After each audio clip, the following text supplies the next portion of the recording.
बेटी एक बार चल के लड़के को देख तो लो। मेरा दावा है कि लड़का तुम्हें बहुत पसंद आएगा। बाला बहुत अच्छा लड़का है।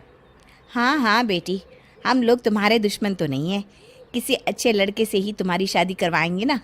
आखिर तू हमारी इकलौती बेटी है। अच्छा ठीक है माँ, अब ज़्यादा भावुकतापूर्ण शब्दों का इस्तेमाल ना करो। मैं चलने के लिए तैयार हूँ। चलो फिर, बिना देर के हम सब चलते हैं। सभी बाला के घर पहुंचते हैं। अरे क्या बात है बहन जी, अभी तक आपका बेटा नहीं आया? जी बस आता ही होगा। तभी वहाँ बाला आता है। लो जी, आ गया मेरा बेटा। ये लोग तुझे देखने आए हैं और ये इनकी बेटी नम्रता है। बाला के सर पर बिल्कुल बाल नहीं होते। ये देख नम्रता और उसके परिवार वालों की आंखें फटी की फटी रह जाती है। ये तो टकला है।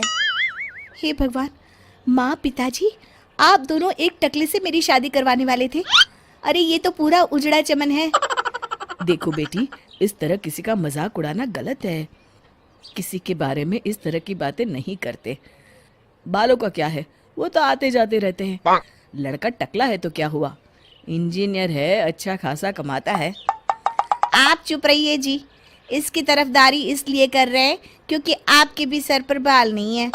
मैंने तो आपसे शादी कर ली, मगर मैं अपनी बेटी की शादी एक टकले से बिल्कुल नहीं करवाऊंगी। अरे ये क्या, कब से आप लोगों ने टकला टकला लगा रखा है? और माफ करना, तुम भी कोई हूर की परी नहीं हो। तुम लोग मेरे घर में आकर मेरी ही बेइज्जती कर रहे हो। निकल जाओ यहाँ से। हाँ हाँ तो जा रहे हैं ना, हमें भी यहाँ रुकने का कोई शौक नहीं है। नम्रता और उसके परिवार वाले उठकर वहां से जाने लगते हैं।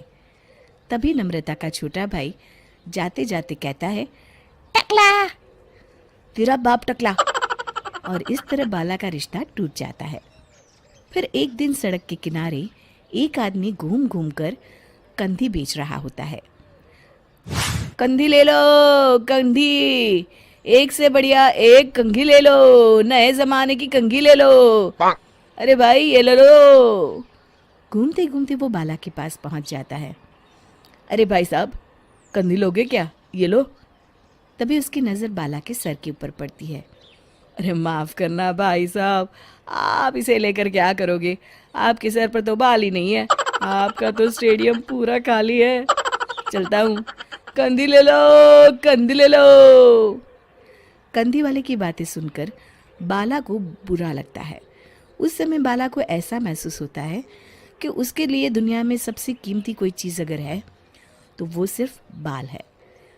बाला सड़क पर चलते हुए लोगों के बाल बड़े गौर से देखता है। चलते चलते बाला एक मंदिर के पास पहुंच जाता है। हे भगवान, तुमने ये मेरे साथ क्या किया? थोड़े से बाल अगर मुझे दे देते तो तुम्हारा क्या चला जाता? सारी दुनिया मेरा मजाक उड़ाती है। अरे भाई, आज पहला इंसान देख रहा हूँ जो मंदिर आकर भगवान से अपने लिए बाल मांग रहा है। बेटा, भगवान ने तुम्हें सब कुछ तो दिया है, अच्छी सेहत है, अच्छी नौकरी है। लगता है तुम्हारी तबीयत ठीक नहीं है। घर जाओ, सब ठीक हो जाएगा। बाला वहाँ से चला जाता है। घर पहुंचकर बाला खाना खाता है और अपने कमरे में सोने के लिए चला जाता है। फिर सुबह जब बाला सोकर उठता है तो आईने के सामने अपने आप को देखकर हैरान हो जाता है। बाला के सर पर एकदम घने बाल आ जाते हैं। बाला खुशी से झूम उठता है। अरे ये तो चमत्कार हो गया, मेरे सर पर बाल आ गए। लेकिन ये हुआ कैसे? दोस्तों, अगर आप इस कहानी का दूसरा भाग देखना चाहते हैं तो हमें कमेंट करके ज़रूर बताएं।